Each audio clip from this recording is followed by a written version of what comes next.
नमस्कार। India speak daily में आपका स्वागत है। इंडिया स्पीक डेली अर्थात no left no right only Sanatani voice और मैं हूं आपका संदीप देव। आप देख रहे हैं खबरों की खबर अर्थात खबरों के तह तक उसका विश्लेषण। आज हम बात करेंगे भारतीय जनता पार्टी और नरेंद्र मोदी के विरुद्ध एक बगावत की। ये बगावत की शुरुआत हो चुकी है। बिहार में भी भारतीय जनता पार्टी के अंदर बगावत की शुरुआत हो गई है। बिहार इलेक्शन पर इसका असर पड़ सकता है। केंद्र में भी एक मंत्री ने बगावत के स्वर बुलंद कर दिए हैं। इसके अलावा बिहार में जानेंगे कि बिहार में जो महागठबंधन है, उसके अंदर भी कांग्रेस में भी बगावत के सुर तेज हैं। साथ ही यह भी जानेंगे कि नीतीश कुमार का जो पारंपरिक वोटर रहा, मजबूत वोट, जो जिसके कारण नीतीश कुमार कम सीट लाकर भी, छोटा भाई होकर भी, भाजपा से कम सीट लाकर भी वो मुख्यमंत्री हैं और लगातार उनको जो महिलाओं का समर्थन मिला है, जिसके कारण उनका मुख्यमंत्री पद बना हुआ है। उन महिलाओं पर एक बड़ा नीतीश कुमार के महिला वोट बैंक पर एक बड़ा आघात किया है तेजस्वी यादव ने। क्या वो वोट में कन्वर्ट हो पाएगा? पहले ही वो युवाओं पर हर घर को सरकारी नौकरी का एक जुमला ही अभी कहेंगे, जुमला देकर एक बड़ा सब्ज़बाग वो बिहार के लोगों को दिखा चुके हैं। इसके अलावा हम देखेंगे कि बिहार में जो जन स्वराज पार्टी है प्रशांत किशोर, उनको धमकाने की जो मैंने आपको कल बताया प्रयास लगातार हो रहा है। एनडीए की तरफ से हो रहा है, भाजपा की तरफ से हो रहा है, उनकी पार्टी को खत्म करने का प्रयास हो रहा है। इसके खिलाफ वो बहुत मजबूती से सामने आ गए। इसके अलावा भी बहुत सारी खबरें हैं आपकी जो आज के इस विश्लेषण में होगा। आप खबरों की खबर को पसंद कर रहे हैं, इसलिए मैं खबरों की खबर आपको लगातार दे रहा हूँ, ताकि आपको टेलीविज़न न्यूज़ ना देखना पड़े और सारी महत्वपूर्ण खबर विश्लेषण के रूप में आपके समक्ष हो। आपको ये कैसा लगता है, ये कमेंट बॉक्स में आप लगातार ज़रूर लिखिए, ताकि हमारी टीम उसी अनुरूप आपके लिए न्यूज़ का सिलेक्शन कर सके। आप इस वीडियो को लाइक कीजिए, चैनल सब्सक्राइब करिए, बेल आइकन दबाइए, ज्वाइन बटन से इस चैनल को बचाए रखिए। नो लेफ्ट नो राइट की पत्रकारिता बड़ा कठिन है। व्यूअरशिप नहीं है इंडिया स्पीक डेली पर, आप देख रहे हैं, क्योंकि जो तथाकथित दक्षिणपंथी है, उसने मेरा बायकॉट किया हुआ है, क्योंकि ये चैनल सच बोलता है। उनको वो चैनल पसंद है, जहाँ रोज़ झूठ की खेती होती है सरकार की तरह। और लेफ्ट तो यह इधर आ ही नहीं सकता, क्योंकि लेफ्ट के खिलाफ और कांग्रेस के खिलाफ तो हमारा मोर्चा ही रहा है। तो व्यूअरशिप नहीं है, विज्ञापन नहीं है। ये आपके सब्सक्रिप्शन से चलता है। सब्सक्रिप्शंस मॉडल यूट्यूब की दुनिया में सबसे पहले इंडिया स्पीक्स ने ही लागू किया। आज दुनिया के हर मीडिया संस्थान सब्सक्रिप्शंस मॉडल पर ही चल रहा है, जो भी स्वतंत्र रूप से पत्रकारिता को आगे बढ़ाना चाहता है। वरना तो सरकारी विज्ञापन पत्रकारों का मुँह बंद ही रखती है और कॉर्पोरेट का विज्ञापन भी मीडिया मालिकों को खरीद ही रखती है। तो आप ज़रूर सब्सक्रिप्शन भरें, डिटेल आपके डिस्क्रिप्शन में। साथ ही 16 नवंबर के कार्यक्रम की बहुत तेज़ी से तैयारी चल रही है। करीब 65 सनातन धर्मी विद्वानों को अलग-अलग फ़ील्ड में 15 कैटेगरी में सम्मानित किया जा रहा है। ये सम्मान हमारे ज्योतिषपीठ के शंकराचार्य श्री अभिमुक्तेश्वरानंद सरस्वती जी महाराज अपने हाथों से देंगे। इसमें आपको वो बड़े-बड़े चेहरे राजीव मल्होत्रा, डॉक्टर सुब्रमण्यम स्वामी, मधु किश्वर, प्रकाश राव जी, ऐसे बड़े-बड़े लोग आपको दिखेंगे। श्वेता पुरोहित जी, जो जिन्होंने धर्म के अलग-अलग क्षेत्रों में अलग-अलग काम किया है। इसको आप सपोर्ट कीजिए। इस बहुत बड़े फंड की आवश्यकता है। ये शायद भारत का खुद पीएन मिश्र जी कह रहे थे कि इससे बड़े प्रोग्राम हमने नहीं देखे। खुद सरकार का पद्म पुरस्कार भी इतना बड़ा नहीं होता, जितना बड़ा आपने इसको कर दिया। मैंने कहा मैंने नहीं, भगवान जी करा रहे हैं। इसको बहुत बड़े फंड की आवश्यकता है, ताकि ये सुचारू चल सके। आपके इस फंड से आप आप सनातन धर्मियों का सम्मान कर रहे हैं, या आपकी भूमिका है। यदि हम एक समाज के तौर पर अपने धार्मिक योद्धाओं का, विचारकों का सम्मान नहीं करेंगे, हम एक मृतक समाज कहलाएँगे और मृतक समाज का अस्तित्व बहुत लंबा नहीं रहता। ये क्यूआर कोड आपके अ, स्क्रीन पर है, इसको स्कैन करके कुरुक्षेत्र गुरुकुलम फाउंडेशन में प्रायोजक बनिए। आप उसको दान दीजिए और आप इस कार्यक्रम को में अपनी सहभागिता सुनिश्चित कीजिए। क्यूआर कोड के अलावा डिस्क्रिप्शन में लिंक भी दिया हुआ है। हम लौटते हैं प्रोमो के बाद और फिर बात करेंगे भारतीय जनता पार्टी के अंदर हुई बगावत की और फिर अन्य खबरों की।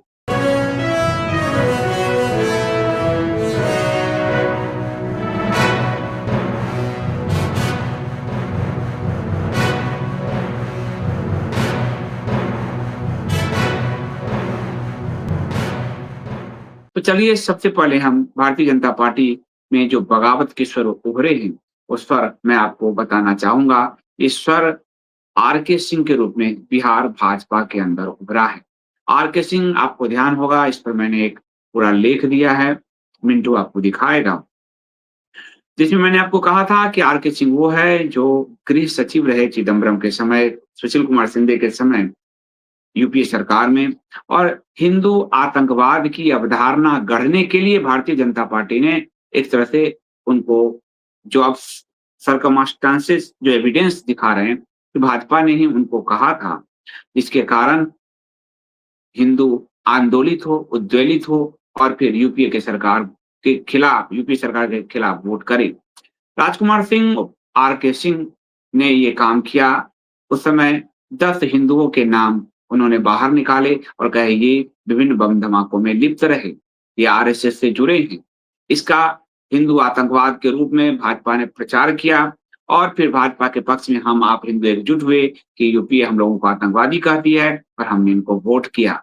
वोट जब किया 14 में, हमने ये वो चेहरा देख लिया, आर.के. सिंह को इनाम दिया गया। आर.के. सिंह के रिटायरमेंट के बाद भाजपा ने उनको टिकट दिया, आरा से जिताया और जीतकर उनको मंत्री बनाया। दोबारा 19 में टिकट दिया, जिताया, उनको मंत्री बनाया, फिर उनको टिकट दिया, इस बार 24 में वो चुनाव हार गए। यानी भारतीय जनता पार्टी का एक ट्रोजन हॉर्स यूपीए सरकार के नौकरशाही में बैठा था, जिसने भगवा आतंकवाद का एक फर्जी नैरेशन गढ़ने में भाजपा की मदद की, जिसके चंगुल में हम और आप सभी फँस गए, सभी हिंदू फँसे और बाद में भाजपा की सरकार ने, मोदी सरकार ने इनको इनाम दिया, इनको टिकट देकर मंत्री बनाया। आज वही आर.के. सिंह बिहार में बगावत कर रहे हैं और वो बगावत कर रहे हैं कि भारतीय जनता पार्टी ने जो अपराधियों को टिकट दिया है, खासकर भारतीय जनता पार्टी के जो उप मुख्यमंत्री हैं, वहाँ सम्राट चौधरी, उसके खिलाफ उन्होंने बोला है और वो लगातार बोल रहे हैं। जन स्वराज प्रशांत किशोर की जो पार्टी है, उसने जिस तरह से अ, आपको सम्राट चौधरी को एक्सपोज़ किया है, उसकी हाँ में हाँ एक तरह से आर.के. सिंह मिला रहे हैं। आर.के. सिंह ने एक लंबा पोस्ट किया है और बिहार की जनता से अपील किया है कि इसमें अपराधियों को आप वोट ना दें, नोटा दबाएँ और जिसमें भाजपा यानी एनडीए कैंडिडेट का भी नाम है, वो आपको मैं आर.के. सिंह का वो पोस्ट आपको मैं पढ़कर सुनाता हूँ।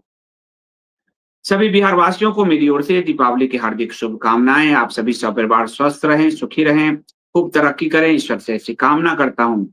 अपने राज्य तथा परिवार का भविष्य तय करने का समय आ गया है। आपका मत तय करेगा कि बिहार का और हम लोगों के बाल-बच्चों का भविष्य कैसा होगा। यदि आप बिहार और अपने बच्चों का भविष्य उज्ज्वल देखना चाहते हैं, तो मेरा निवेदन है कि किसी भी आपराधिक पृष्ठभूमि वाले भ्रष्ट व्यक्ति को वोट ना दें, भले ही वो आपकी जाति का ही क्यों ना हो। यदि आपके सामने जितने प्रत्याशी हैं, सभी भ्रष्ट या आपराधिक प्रवृत्ति के हैं, तो आप अपना वोट नोटा को दें। यदि आप आपराधिक पृष्ठभूमि अथवा भ्रष्ट को चुनिएगा, तो अपराध और भ्रष्टाचार का बिहार में बोलबाला रहेगा और बिहार का कभी विकास नहीं होगा। मैं कुछ ज्वलंत उदाहरण आपके सामने प्रस्तुत करता हूँ। अब आप यहाँ से ध्यान से सुनिए। पहला उदाहरण उन्होंने दिया मोकामा से एनडीए प्रत्याशी अनंत सिंह। एनडीए यानी भाजपा नीतीश कुमार अलायंस, यानी भाजपा के खिलाफ सीधे बगावत, जनता से अपील कि आप एनडीए प्रत्याशी अनंत सिंह पर को वोट मत दीजिए। उन्होंने लिखा इन पर हत्या, नरसंहार तथा अपहरण जैसे गंभीर आरोप हैं। जब मैं 1985 में पटना का जिलाधिकारी था, तो यह व्यक्ति अपने भाई दिलीप सिंह और विवेका सिंह के साथ अनुमंडल के सामने उपद्रव कर रहा था, तो मैं पटना से वहां पहुंचकर उसको पीट कर भगाया था। मोकामा दूसरा नाम उन्होंने रखा है, मोकामा से आरजेडी प्रत्याशी सूरजभान सिंह की पत्नी का। अब वो लालू की पार्टी की तरफ भी गए। सूरजभान सिंह खुद चुनाव नहीं लड़ सकते, अतः अपनी पत्नी के माध्यम से खड़े हैं। इन पर 2 राज्यों में हत्या इत्यादि के आरोप जो है हत्या आदि के आरोप रहे हैं। जब मैं बिहार का गृह सचिव था, तो यह बिहार का नंबर 1 डॉन था तथा मैंने नालंदा के तत्कालीन आरक्षी अधीक्षक को किसी भी परिस्थिति में इनको गिरफ्तार करने का आदेश दिया था। तीसरा, फिर से वो एनडीए, भाजपा, नीतीश, चिराग पासवान इन सब के अलायंस की तरफ आते हैं। नवादा से एनडीए प्रत्याशी राज बल्लभ यादव की पत्नी विभा देवी। राज बल्लभ यादव बलात्कार जैसे जघन्य अपराध के लिए पॉस्को एक्ट के आरोपी हैं और खुद चुनाव नहीं लड़ सकते हैं, अतः अपनी पत्नी विभा देवी के माध्यम से चुनाव लड़ रहे हैं। सुनते हैं कि लोगों ने गया के मंच पर प्रधानमंत्री जी को अंधेरे में रखकर उनसे राज बल्लभ यादव की पत्नी का माल्यार्पण भी करवा दिया। अब यहाँ वो प्रधानमंत्री को बचाते दिख रहे हैं, लेकिन प्रधानमंत्री इतना जागरूक हैं, उनको कौन अंधेरे में रखेगा? यानी एक बलात्कार के आरोपी, पॉस्को एक्ट का आरोपी राज बल्लभ यादव की पत्नी का माल्यार्पण करवा पत्नी द्वारा प्रधानमंत्री को माल्यार्पण करवा दिया। प्रधानमंत्री जी को अंधेरे में रख कर यादव की पत्नी का माल्यार्पण उनसे करवा दिया। ये बात भी बड़ा विस्फोटक साबित हो रहा है। रघुनाथपुर से आरजेडी प्रत्याशी शहाबुद्दीन के बेटे ओसामा हैं, जिसको ओसामा को लालू के बेटे ने टिकट दिया है। शहाबुद्दीन एक दुर्दांत अपराधी थे, जिन पर हत्या के कई आरोप थे। अब वो आते हैं तारापुर से एनडीए प्रत्याशी सम्राट चौधरी, जो बिहार के अभी उप मुख्यमंत्री हैं, जो 7वीं फेल हैं, जिन पर नरसंहार में अभियुक्त रहे हैं, जेल में रहे। ये सब प्रशांत किशोर ने आरोप क्या लगाए हैं, केस तक बताया है और आरोप लगाए हैं। जेल में रहे और जेल से बचने के लिए 7 हत्या में अभियुक्त, आरोपी नहीं अभियुक्त, यानी 4 सीटें, और अपना उम्र 15 साल करके और वो जो है वहां से निकलने में सफल रहे। और यही नहीं, इनको सम्राट चौधरी, उस समय उनके पिता शकुनी चौधरी लालू के साथ थे, तो लालू यादव ने इनको बचाया। सम्राट चौधरी को लालू यादव ने की सरकार ने बचाया, और वो सम्राट चौधरी आज प्रशांत किशोर के कारण ये हुआ कि उन्होंने अपने एफिडेविट में कई बदलाव किए हैं उन भय से, क्योंकि उनके पोल खुल रहे हैं और चुनाव आयोग देख नहीं रहा। ये ताज्जुब की बात है। सम्राट चौधरी एफिडेविट भी नहीं बोल पाते, प्रोनाउंसिएशन को प्रोफेशंस बोलते हैं। तो ऐसे ऐसे शब्द वो बोलते हैं, और वो बिहार के उप मुख्यमंत्री हैं और भाजपा उनको मुख्यमंत्री कैंडिडेट के रूप में आगे बढ़ाना चाहती है। दल बदलू इनके पापा रहे, कांग्रेस आरजेडी सब होते हुए एनडीए और इधर आए, और ये भी इसी तरह के। तो उसी सम्राट चौधरी पर आर के सिंह ने कहा कि एनडीए प्रत्याशी सम्राट चौधरी जो तारापुर से खड़े हैं, इन पर हत्या का आरोप है, उम्र के सर्टिफिकेट में फौजरी करके बेल पर बाहर होने का आरोप है। यानी 25-26 साल का आदमी 15 साल अपने आप को बता के बाहर निकला, 7 नरसंहार किया, मारा, बम से मारा, और जो लोग 2 बच गए उनको आरोप है कि उनको अस्पताल में घुसकर उनका नरसंहार मारा। एक ही जाति के 7 लोगों का नरसंहार किया। वही वे बता रहे हैं कि उम्र के सर्टिफिकेट को फॉर्जरी करके बेल पर बाहर होने का आरोप, और पार्टी ने खुलेआम लगाया है जन स्वराज ने। जवाब ये अभी तक इसका नहीं दे पाया है, सम्राट चौधरी जवाब नहीं दे पाए। जगदीशपुर यानी आरा से एनडीए प्रत्याशी हैं भगवान सिंह कुशवाहा। ये इचरी में 7 व्यक्तियों के नरसंहार के आरोपी रहे हैं। यानी भाजपा एनडीए नरसंहारियों को टिकट दे रही है। ये साफ साफ भारतीय जनता पार्टी का एक पूर्व सांसद, पूर्व केंद्रीय मंत्री साफ साफ ये जनता से अपील कर रहा है पब्लिक में कि इनको वोट मत दो। संदेश से एनडीए प्रत्याशी राधा चरण शाह हैं। संदेश से एनडीए प्रत्याशी यानी फिर से भाजपा और जदयू अलायंस राधा चरण शाह हैं। ये एक बालू माफिया है, हाल में जेल से छूटे हैं, ईडी की रेड के बाद 10 महीने जेल में रहे हैं। संदेश आरा से आरजेडी प्रत्याशी अरुण यादव के बेटे दीपू सिंह हैं। अरुण यादव पॉस्को एक्ट के आरोपी हैं, अतः खुद चुनाव नहीं लड़ सकते। यानी पॉस्को एक्ट वाला एनडीए में भी है बलात्कारी, पॉस्को एक्ट वाला आरजेडी में भी है बलात्कारी। इस मुकाबले जन स्वराज के किसी भी कैंडिडेट पर इस तरह का दाग नहीं है, बलात्कार आदि, नरसंहार आदि का। वो ज्यादा स्वच्छ उम्मीदवारों को जनता के बीच लेकर आया है। आरके सिंह ने लिखा है कि लोगों को वोट करने से बेहतर होगा चुल्लू भर पानी में डूब मरना। अपराधी और भ्रष्ट नेता जनता का खून चूस रहे हैं, उन्हें भगाकर ही हम अपने बिहार को बचा पाएंगे, रोशन कर पाएंगे। ये साफ साफ आरके सिंह का खुला खुलेआम बगावत है, ये साफ दिख रहा है। और ये राजपूत कम्युनिटी चाहते हैं। और अभी आपको इनके बगावत का बिहार में क्या असर होगा, ये हमको चुनाव में देखने को मिलेगा। होता भी है या नहीं, लेकिन उन्होंने एक एनडीए से बगावत तो कर ही दिया है। ये बगावत सिर्फ यही नहीं है, एक बड़ा बगावत केंद्र के एक मंत्री हैं मनोहर लाल खट्टर, जो हरियाणा के पूर्व मुख्यमंत्री रहे 2 बार और अब केंद्र में मंत्री हैं। उन्होंने तो डायरेक्ट नरेंद्र मोदी से ही बगावत कर दिया। नरेंद्र मोदी खुद प्रधानमंत्री, अंबेडकर की मूर्ति के आगे दंडवत लेट जाना, उनको अगरबत्ती दिखाना, अंबेडकर पंचतीर्थ बनाना, अंबेडकर के नाम पर हिसाब चुकता जैसा असंसदीय, अशोभनीय, अमर्यादित भाषण देना और अंबेडकर के नाम पर जातीय विद्वेष पैदा करना, अंबेडकर के नाम पर एससी एसटी एक्ट को मजबूत करना, एससी एसटी एक्ट में संशोधन करके ओबीसी सवर्ण समाज का जीना हराम करना, यह सब जो खुद प्रधानमंत्री मोदी ने किया है और संविधान को ऐसे ऐसे करना, बाबा साहब की ये देन है कहना, इन सब पर मनोहर लाल खट्टर ने सीधे अटैक कर दिया है।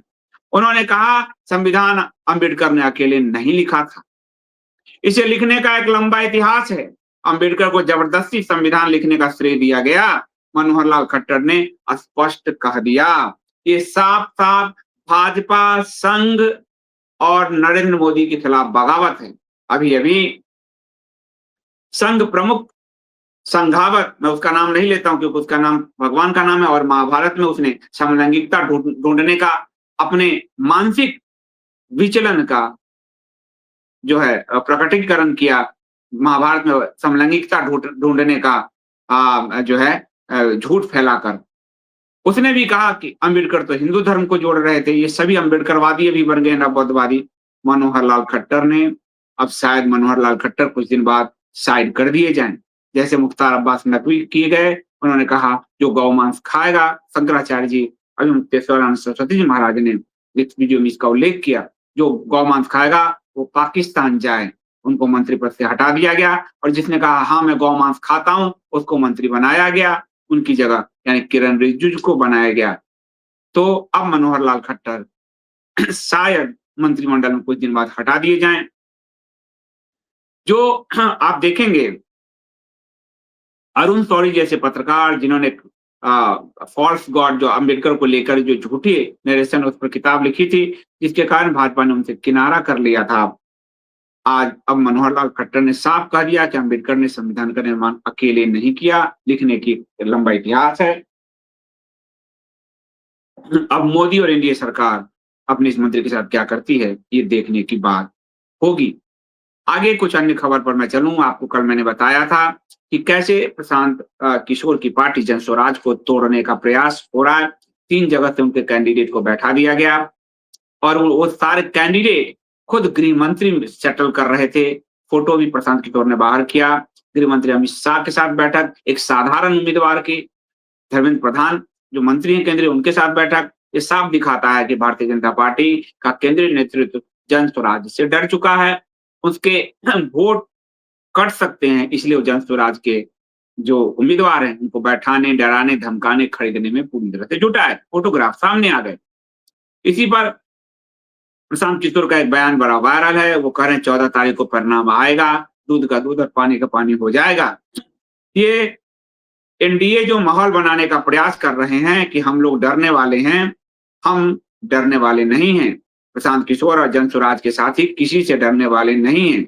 चाहे जितने उम्मीदवारों को खरीद लो, धमकी दे दो या उनको घरों में कैद कर दो, चुनाव लड़ा जाएगा, चुनाव लड़ा जाएगा और इनकी इतनी ताकत के साथ लड़ा जाएगा कि हम आपके दांत खट्टे कर देंगे। और ये एक नई पार्टी का संस्थापक अगर इस बल से कह रहा है तो उसको जो है उसका सम्मान किया जाना चाहिए, उसको हौसला अफजाई तो किया ही जाना चाहिए। बहुत सारे मैं बिहारी पत्रकारों को देखता हूं जो बिहारी से ज्यादा भाजपा के नमक पर पल रहे हैं। भाजपा के संगठित व्हाट्सएप ग्रुप में उनके वीडियो जो शेयर होते हैं उस पर पल रहे हैं। ये भाजपा के पिस्तू हैं, जैसे कांग्रेस के पिस्सू पत्रकार होते थे, इसे भाजपा के पिस्सू पत्रकार हैं। ये हमला एक नई पार्टी पे कर रहे हैं।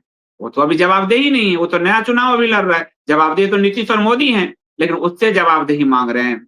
वो पत्रकार जो सम्राट चौधरी के से उससे उसका सर्टिफिकेट नहीं मान के प्रशांत किशोर से माँग रहे हैं। ऐसे भाजपाई पत्रकारों से आपको बचने की ज़रूरत है। कांग्रेस के रीजन में ऐसे पत्रकारों को हमने लगातार एक्सपोज़ किया। हमने एक्सपोज़ कराते हुए किताब भी छापी थी कपोत से, पत्रकारिता का काला अध्याय। तो आज आपको भाजपाई पत्रकारों से सचेत कर रहा हूँ कि ये सभी भाजपा का नमक लेकर चाट चुके हैं, पैसे पर बिके हुए लोग हैं। इसलिए नई पार्टी की जवाबदेही कैसे तय हो सकती है? वो तो अभी सत्ता में ही नहीं है, हौसला से लड़ रहा है और हौसले से खा रहा है, यही अपने आप में बड़ी बात है। अब मैं आपको बिहार पर कुछ और चुनाव पर खबर दूँ। बिहार में वंशवाद का बेल बड़ा अच्छे से फल-फूल रहा है। कौन एनडीए, कौन महागठबंधन, कौन इंडिया, सभी उसी में लगे हुए हैं। आप देखिए राजनीति में वंशवाद की जो स्थिति है, इसमें वाम दल को अगर छोड़ दें बिहार के चुनाव में, मैं वामपंथी का सपोर्ट नहीं कर रहा हूँ, मैं कहानी कम्युनिस्टों का लेखक हूँ। लेकिन बिहार के चुनाव में जो टिकट दिया गया उसपे बता रहा हूँ कि कम्युनिस्ट पार्टी को अगर छोड़ दें, तो सभी पार्टियों में रिश्तेदारों को खूब टिकट दिया गया है। जदयू के पूर्व सांसद हैं अरुण कुमार और हिंदुस्तानी आवाम मोर्चा के मुखिया जीतन राम मांझी। ये आप जीतन राम मांझी एनडीए के पार्टनर हैं। इनके परिवार के 3-3 सदस्य चुनाव में राजद, भाजपा, लोजपा, आरआरएलएमए जैसे दलों ने वंशवाद को खूब इसमें टिकट दिया है। जहानाबाद के पूर्व सांसद अरुण कुमार ने बेटे के टिकट के शर्त पर जदयू में घर वापसी की कि मेरे बेटे को टिकट दोगे तो मैं जदयू में आऊंगा। यानी पूरी जनता इनके नौकर बने रहें, इनके लिए दरी बिछाएं, इनके लिए सारा बैनर लगाएं, पर ये टिकट तो अपने बेटे, बहू, नाती पोतों को ही देंगे। अरुण कुमार जदयू में वापस आए ही इसलिए कि उनके बेटे को जहानाबाद से उनके बेटे को टिकट दिया जाए। ये खुद जहानाबाद के पूर्व सांसद रहे। उनके पुत्र ऋतुराज घोसी से जदयू के उम्मीदवार हैं। इसके अलावा उनके भाई अनिल कुमार टिकारी और भतीजे रोमित अत्री से हम के टिकट पर चुनाव लड़ रहे हैं। यानी बेटा जदयू से, भाई भतीजा हमसे, टोटल एनडीए का, यानी परिवारवाद की बात करने वाले मोदी और अमित शाह खुलेआम एक-एक घर से 3-3 टिकट देख रहे हैं। बिहार को लूटने में सबकी बड़ी भूमिका है और 11 साल से मोदी एनडीए सरकार के तो है ही। दूसरों को परिवारवाद की सीख देते थे, यहाँ वो खुद दें। हम के मुखिया हैं जीतन राम मांझी, केंद्र सरकार और उनके पुत्र बिहार सरकार में मंत्री हैं। खुद जीतन राम मांझी केंद्र सरकार में मंत्री, उनका पुत्र बिहार सरकार में मंत्री, बाकी उनके परिवार के सदस्य सब और अन्य टिकट में। उन्होंने अपने हिस्से की 6 सीट में से 3 सीट रिश्तेदार को बांट दी है। मांझी की पुत्रवधू दीपा कुमारी इमामगंज से, समधन ज्योति देवी बाराचट्टी से और दामाद प्रफुल्ल मांझी सिकंदरा से पार्टी के उम्मीदवार हैं। ये लोग दलितवाद के नारे को पीटते हैं। ये लोग आरक्षण के बल पर सुरक्षित सीट से चुनाव लड़ते हैं, लेकिन उसमें आम दलित को कोई हिस्सेदारी नहीं दी जाती। दलितवाद, ओबीसीवाद का मतलब इनके परिवारवाद से है और कोई बात से नहीं। और इसको मोदी सरकार ने एससी एसटी एक्ट को मजबूत करके ओबीसी आयोग को संवैधानिक दर्जा देकर और ओबीसी पर आए सुप्रीम कोर्ट के फैसले को पलटकर एससी एसटी पर सुप्रीम कोर्ट के फैसले को पलटकर मोदी सरकार ने इसमें और ज्यादा प्रस्तुत कर दिया है, इसको आगे बढ़ा दिया है। तो मांझी के पुत्रवधू, समधन, दामाद सभी लड़ रहे हैं। खुद राज्यसभा के सदस्य और पूर्व केंद्रीय मंत्री आरएमएल के मुखिया उपेंद्र कुशवाहा ने अपनी पत्नी स्नेहलता को सासाराम से उम्मीदवार बनाया है। यानी पूरा एनडीए कुनबा परिवारवाद का चुनाव लड़ रहा है और ये बिहार बचाने की बात करेंगे। इतनी बड़ी नौटंकी राजनीति में क्या कर सकते हैं? वंशवाद की राजनीति से कोई भी पीछे नहीं है। आपको बताऊं, वंशवाद की राजनीति से कोई भी पीछे नहीं है। और महागठबंधन में विकासशील इंसान पार्टी के मुखिया मुकेश सहनी ने अपने भाई को उम्मीदवार बनाया है। कटिहार सीट से उन्होंने भाजपा के एमएलसी अशोक अग्रवाल के पुत्र को टिकट दे दिया है। यानी महागठबंधन का जो मुकेश सहनी है, उन्होंने भाजपा के एमएलसी अशोक अग्रवाल के पुत्र को भी टिकट दे दिया। सभी पार्टी आपको लूट रहे हैं, मिली-जुली है, पर आपको दिखा रहे हैं ताकि आप आपस में लड़ें, हिंदू आपस में लड़ें, एक दूसरे का दड़ी बिछाएं, एक दूसरे का कॉलर फाड़ें, शर्ट फाड़ें, ये सब एक हैं। वहीं भाजपा ने पूर्व सीएम जगन्नाथ मिश्र, पूर्व सांसद दिग्विजय सिंह, पूर्व राज्यपाल गंगा प्रसाद के पुत्र यानी नीतीश मिश्रा को, जगन्नाथ मिश्र के पुत्र नीतीश मिश्रा को, दिग्विजय सिंह के पुत्र श्रेयस दिग्विजय सिंह के जो पुत्र हैं श्रेयसी सिंह, उनको, और गंगा प्रसाद के पुत्र संजीव चौरसिया को, इन सबको टिकट दिया है। पूर्व विधायक नवीन नितिन प्रसाद के पुत्र नितिन नवीन को भी मौका दिया गया है। जदयू ने बाहुबली आनंद मोहन के पुत्र चेतन आनंद सहित आधा दर्जन नेताओं के रिश्तेदारों को उपकृत किया है। यहाँ आपको बताऊं कि मैंने आरके सिंह का जब नाम लिया, जो बगावत कर रहे हैं, उन्होंने जो बाहुबलियों की लिस्ट दी उसमें आनंद मोहन के पुत्र चेतन आनंद का नाम नहीं शामिल किया उन्होंने। क्यों? क्योंकि आनंद मोहन, जो आरोप लग रहे हैं कि आनंद मोहन भी राजपूत है और आरके सिंह भी राजपूत हैं, उन्होंने सभी बाहुबलियों की लिस्ट में आनंद मोहन के पुत्र चेतन आनंद का नाम नहीं शामिल किया। तो आरके सिंह पर भी ये सवाल उठाया गया और जदयू ने आनंद मोहन के बेटे चेतन आनंद सहित आधा दर्जन नेताओं के रिश्तेदारों को उपकृत किया है। आधा दर्जन नेताओं के बेटों को और रिश्तेदारों को टिकट दिया गया।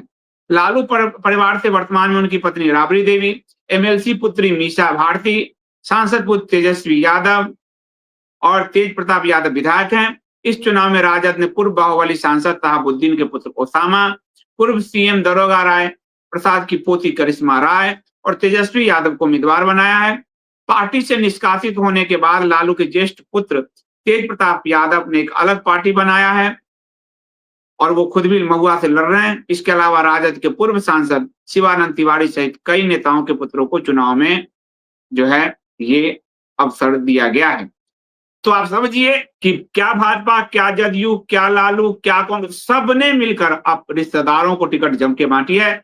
आपसे उम्मीद है कि आप वोट दें, इनके रिश्तेदारों को वोट दें ताकि इनका पेट भरे, इनका घर चले, इनके बच्चे विदेश में पढ़ें, ये कोठी में रहें, ये BMW में चढ़ें, ये मर्सिडीज बेंज में चलें और आप बिहार की जनता ट्रेन में धक्के खाएं, ट्रेन में गिरे पड़े, ट्रेन में कुचल कर मरें, आपकी दुर्दशा हो, आप 10,000 की नौकरी बाहर जाकर करें, वहां भी बिहारी होने के नाम पर आप लात जूते खाएं, गाली खाएं, आप यही करें।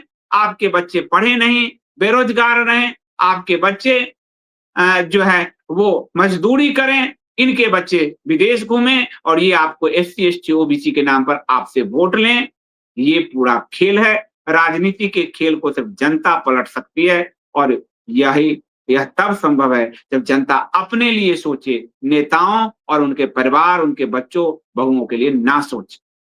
अगली खबर हम करते हैं। बिहार में कांग्रेस में भी बगावत के सुर हैं। प्रभारी का फूटा नेताओं पर गुस्सा, धरने का ऐलान हो गया है और राहुल गांधी के करीबी हैं कृष्णा अल्लावरो, उन पर आरोप लगा है कि उन्होंने पैसे लेकर टिकट बांटा है।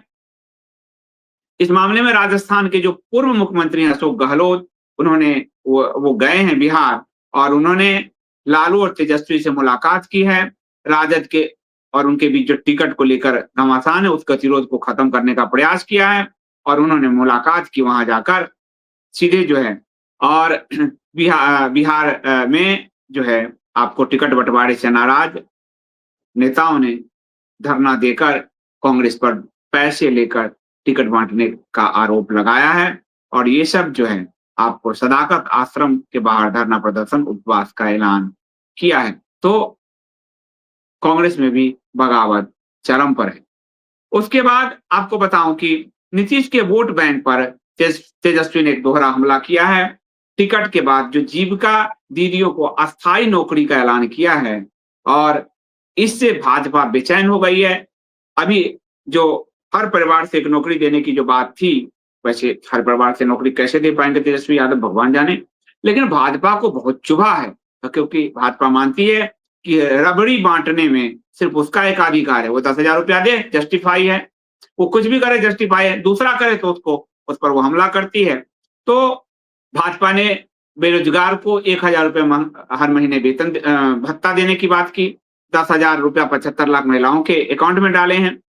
उसका काट तेजस्वी यादव ने ये निकाला कि हर परिवार को एक सरकारी नौकरी देने का जुमला उन्होंने भी उछाला और अब उन्होंने एक महिला वोट बैंक जो पिछले चुनाव में सिर्फ कुछ सीटों से वो पीछे रह गए थे, उसको तोड़ने के लिए एक बड़ा दांव चला है और इसमें महिलाओं को बड़ी संख्या में टिकट दिया है लालू की पार्टी ने और करीब 2 लाख जीविका दीदियों को सत्ता में आने पर अस्थायी नौकरी देने, यानी 2 लाख जीविका दीदियों को मोदी जी ने जो 75 लाख महिलाओं का दांव चला है, 10-10 हजार इसने कहा 10,000 तो आपके खत्म हो जाएंगे। हम 2 लाख जीविका दीदियों की नौकरी को अस्थायी कर देंगे और प्रति माह 30,000 रुपए वेतन देंगे। ये तो एक ही बार आपको 10,000 दिया है। अब इससे अमित शाह बेचैन, पूरा भाजपा बेचैन है। रबड़ी ही बांटने हैं, रबड़ी बांटने का जुमला दोनों तरफ से उछल रहा है और एक की जुमला से दूसरा परेशान हो रहा है। विधानसभा चुनाव में राजग को झटका देने के लिए तेजस्वी की जो रणनीति है वो युवा पर फोकस है, महिला पर फोकस है और जदयू के लवकुश समीकरण यानी कुशवाहा कुर्मी समीकरण को भी झटका देने की तैयारी है। उधर उससे उनको भी टिकट दिया गया है। तो पिछले कई चुनाव से नीतीश को महिला वर्ग के साथ 8% आबादी वाला जो है लवकुश यानी कुर्मी कुशवाहा का समर्थन मिला है। राजद इसे तोड़ना चाहता है और उसने जदयू के ने जो 13 के मुकाबले 24 महिलाओं और कुशवाहा बिरादरी के 11 लोगों को टिकट दिया है लालू की पार्टी ने, यानी महिलाओं को भरपूर टिकट दिया है। कुशवाहा बिरादरी के लोगों को भी जो नीतीश का मजबूत वोटर है कोयली और कुर्मी कुशवाहा वर्ग उसको तोड़ने के लिए 11 टिकट दिया है और उसके बाद पंचायत चुनाव में जो है 50% और सरकारी नौकरी में 50% आरक्षण छात्राओं के लिए अलग योजना के कारण जो नीतीश का इस महिला वर्ग में अच्छा पैठ हो गया था उसको तोड़ने के लिए इसने एक दांव चला है तेजस्वी यादव ने। तो ये अब देखते हैं कि ये क्या रंग लाता है, लेकिन रबड़ी बांटने की योजना तेज तो हो ही गई। अगली खबर बिहार से ही। विधानसभा चुनाव में विपक्षी महागठबंधन जो है वो बिखरा सा है। उनके बीच आपको बताया कि कांग्रेस में भी बगावत है। खुद राजस्थान के पूर्व मुख्यमंत्री अशोक गहलोत को वहां पहुंचना पड़ा है पटना, लेकिन राजद कांग्रेस वाम दलों के बीच असहमति अभी भी है और 8 सीटों पर ये लोग एक दूसरे के खिलाफ ही उतर गए हैं, ताल ठोक रहे हैं आपस में। इसमें नरकटियागंज का सीट है, वैशाली का सीट है, राजा राजपाकर का सीट है, रोसड़ा का है, बछवाड़ा का है, कहलगांव का है, बिहार शरीफ और सिकंदरा का सीट शामिल है। इस पर चिराग पासवान जो एनडीए में है उन्होंने इस पर चुटकी लेते हुए कहा है कि गठबंधन ध्वस्त होने की तरफ महागठबंधन बढ़ रहा है और ये इसी का संकेत है। अगली खबर मैं आपको बताऊं जो आपको थोड़ा डराएगा भी, लेकिन चुनाव के मद्देनजर सरकार थोड़ी सचेत हुई है और सरकार सोशल मीडिया पर बैन लगाने की तैयारी में है। खासकर जो डीप फेक वीडियो चल रहे हैं उस पर बैन लगाने की तैयारी में है। एआई से बनाए गए डीप फेक और सोशल मीडिया पर आर्टिफिशियल सामग्री से नुकसान को देखते हुए केंद्र सरकार अब एक जवाबदेही तय करने के लिए एक बिल लाने की तैयारी में है। इसके लिए इलेक्ट्रॉनिक्स एवं सूचना प्रौद्योगिकी मंत्रालय ने आईटी नियम 2021 में संशोधन का एक मसौदा पेश किया है। इस मसौदे में प्रस्तावित बदलाव का मकसद एआई के जरिए तैयार सामग्री की स्पष्ट लेबलिंग करना है, मार्कर पर विचार करना है और बड़े सोशल मीडिया मंच को जवाबदेही बढ़ाने पर उनको जोर देना है। मंत्रालय ने कहा कि जनरेटिव एआई टूल का इस्तेमाल बढ़ने से गलत जानकारी पेश की जा रही है। नकली वीडियो ऑडियो क्लिप तैयार करना आसान है, किसी की आवाज में कुछ भी किया जाता है, ये बात सरकार की ठीक है और इससे ये पता चलता है कि गलत सूचना किस तेजी से फैलाई जा सकती है। और इसमें जो सरकार ने एक लाइन रखा है कि चुनाव को प्रभावित किया जा सकता है, ये दर्शाता है कि सरकार चुनाव को लेकर भी इसमें सोच रही है कि चुनाव को लेकर डीप फेक का इस्तेमाल करके हमें नुकसान पहुंचाया जा सकता है। हालांकि इस डीप फेक जब नहीं आया था उससे पहले ही भारतीय जनता पार्टी का आईटी सेल डीप फेक का मास्टर था। आपको ध्यान होगा राहुल गांधी का आलू से सोना बनाने का जो बयान था, ये असल में भारत के प्रधानमंत्री वर्तमान और पूर्व मुख्यमंत्री गुजरात नरेंद्र मोदी का बयान था। ये 2013 का बयान था। उन्होंने गुजरात के जो आलू के किसान थे वो प्रदर्शन कर रहे थे तो उन्होंने कहा था कि हम ऐसी मशीन लाएँगे कि आप आलू डालेंगे, सोना निकालेंगे, यानी उनका कहने का तात्पर्य था कि अब पैसा आप कमाएँगे। उसी को राहुल गांधी ने कहा कि मोदी ऐसी बातें करते हैं, मोदी ऐसी बातें करते को काट कर अमित शाह और उनका आईटी टीम और सबने, जितने भी संघी दक्षिणपंथी हैं, उन्होंने इसको खूब फैलाया। आज वो राहुल गांधी के माथे पर ही लेबल लग गया कि आलू से सोना बनाने की बात, जबकि ये बयान 2013 में नरेंद्र मोदी का है, राहुल गांधी उसको कोट कर रहे थे। तो डीप फेक का मास्टर तो खुद भाजपा का आईटी सेल है, उस पर उसकी जवाबदेही कब मोदी तय करेंगे ये पता नहीं। इस प्रस्ताव में जो कहा गया है वो 3 पॉइंट में समझाता हूँ। 50 लाख या उससे अधिक उपयोगकर्ताओं वाले बड़े सोशल यानी सब्सक्राइबर वाले मंचों को सुनिश्चित करना होगा कि अपलोड सामग्री कृत्रिम तो नहीं है, यानी एआई जनरेटेड तो नहीं है। इसके लिए तकनीकी उपाय अपनाने होंगे, सामग्री को चिन्हित करना होगा, लिखना पड़ेगा। एआई जनित जानकारी को ऐसी सामग्री के रूप में परिभाषित किया गया है जिसे कंप्यूटर के जरिए कृत्रिम या एल्गोरिदम के इस्तेमाल से निर्मित, संशोधित या वास्तविक लगने वाले रूप दिया गया हो। मार्कर लगाए जाएंगे, मार्कर मानकों में वीडियो एवं ऑडियो संकेत शामिल होंगे। जो वीडियो सामग्री कम से कम 10% या ऑडियो कंटेंट की शुरुआती 10% अभी तक दिखाई या सुनाई देंगे। तो ये आपको एक बड़ी खबर है। अगली खबर है, भगोड़ा मेहुल चोकसी के प्रत्यर्पण की राह आसान होती दिख रही है। बेल्जियम की अदालत ने कहा कि भारत में हीरा कारोबारी के साथ अनुचित मुकदमे या दुर्व्यवहार का कोई खतरा नहीं है। और ये जो है मेहुल चोकसी के बाद अभी सुप्रीम कोर्ट में फैसले के खिलाफ अपील का विकल्प है। लेकिन बेल्जियम की अदालत ने जब कहा कि वहां उनके साथ कोई दुर्व्यवहार नहीं होगा, तो निश्चित तौर पर उनके प्रत्यर्पण की राह आसान होती दिख रही है। अगली खबर हम लेते हैं। अगली खबर आपको सऊदी अरब की से है। सऊदी अरब ने एक दास्ता का कानून, जो जिसका भारतीय श्रमिक सबसे ज्यादा शिकार थे, कफाला, उसको खत्म किया है और ये एक ऐतिहासिक कदम है। ये जो कफाला कानून है, इसमें ये होता था, ये आधुनिक गुलामी, कि कोई नियोक्ता यहाँ से जब मजदूर ले गया भारत को, वो उसी की कंपनी में काम करेगा, वहाँ वो कंपनी नहीं बदल सकता, उसकी परमिशन के बिना वो सऊदी अरब से आ नहीं सकता, वो उसका गुलाम होकर रह जाता था। आधुनिक गुलामी थी एक तरह से। नियोक्ता के नियंत्रण में ही रहकर उसको काम करना पड़ता था। नौकरी नहीं बदल सकता, देश नहीं छोड़ सकता, दुर्व्यवहार करने उसके साथ कितना भी दुर्व्यवहार हो वो कुछ नहीं कर सकता। उस उसमें सुधार करने का काम सऊदी अरब ने किया है और कफाला की प्रथा को खत्म किया है और इससे करीब 3.5 करोड़ प्रवासी मजदूरों को राहत मिलेगी, जिसमें 25 लाख से ज्यादा भारतीय शामिल है। तो इस कानून का स्वागत किया जाना चाहिए। अगली खबर बिहार के बगल उत्तर प्रदेश से लेते हैं। योगी आदित्यनाथ अभी भी लगता है विपक्ष में हैं, सत्ता में वो हैं। ये भाजपा और उनके नेताओं को अनुभूति नहीं होती, चुनाव आते ही वो विपक्षी नेता बन जाते हैं। वो कह रहे हैं हलाला प्रमाणीकरण वाले उत्पाद ना खरीदें। वो भाषण दे रहे हैं, कहा कि आतंक, लव जिहाद, मतांतरण के लिए हो रहा है इस पैसे का इस्तेमाल। बोले राजनीतिक इस्तेमाल ने हिंदू आस्था को कमजोर किया, राजनीतिक इस्लाम ने हिंदू आस्था को कमजोर किया, इतिहास में नजरअंदाज किया गया। अब योगी बताएं, 2017 से मुख्यमंत्री हैं, उन्होंने कितने हलाला प्रमाणीकरण वाले उत्पाद के लाइसेंस को बंद कराया? पूछिए उनसे, उनका जवाब होगा जीरो। उन्होंने तो दूसरे धर्म में विवाह वाला इशू पे को प्रोत्साहित किया, उसकी खबर अखबार में छपी थी। 51,000 रुपए मिलता है दूसरे धर्म में विवाह वाले, आपको ध्यान होगा। राजनीतिक इस्लाम का एक बड़ा जड़ है मदरसा। मदरसे की फंडिंग क्या इन्होंने रोक दी? नहीं रोकी। आप देखिए, क्या रोक दी इन्होंने? नहीं। तो योगी हो या भाजपा का नेता, जैसे आप देखेंगे चुनाव आया तो घुसपैठी बढ़ रहे हैं अमित शाह, घुसपैठी बढ़ रहे हैं नरेंद्र मोदी। अरे हटाएगा कौन भाई? हटाएगा कौन? तो ये आज भी विपक्ष की मानसिकता से नहीं उभरे हैं और ये साफ दिखा रहा है कि इनका कार्य करने में कोई इरादा नहीं है। हिंदुओं को बरगलाकर वोट लेने और वोट लेकर जीतने के बाद मुस्लिम तुष्टीकरण करने, यही भाजपा का एजेंडा है और इसी एजेंडे पर भारतीय जनता पार्टी चल रही है।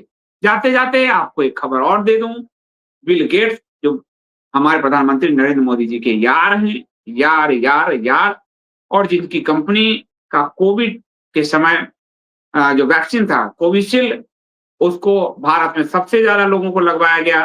इस वैक्सीन का दुरुपयोग ब्रिटेन की अदालत में खुला, ब्लड क्लॉटिंग होती है। भारत के एक-एक आम जनता को इन्होंने लगवाया।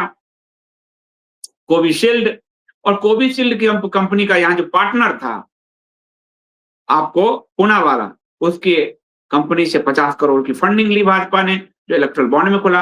अब मोदी जी के मंत्रालय में पूर्व मंत्रालय में रह चुकी, उनकी एक प्रिय मंत्री थी उस सरकार की, स्मृति ईरानी। स्मृति ईरानी, अब उनको मंत्री नहीं बनाया गया, चुनाव हार गई, तो अब वो क्यों करेगी अमेठी की जनता की सेवा? तो वो चली आई है सीरियल में, क्योंकि सास भी कभी बहू थी, वो सीरियल में फिर से आ गई है। अब वो उसमें बिल गेट्स को लाने वाली है।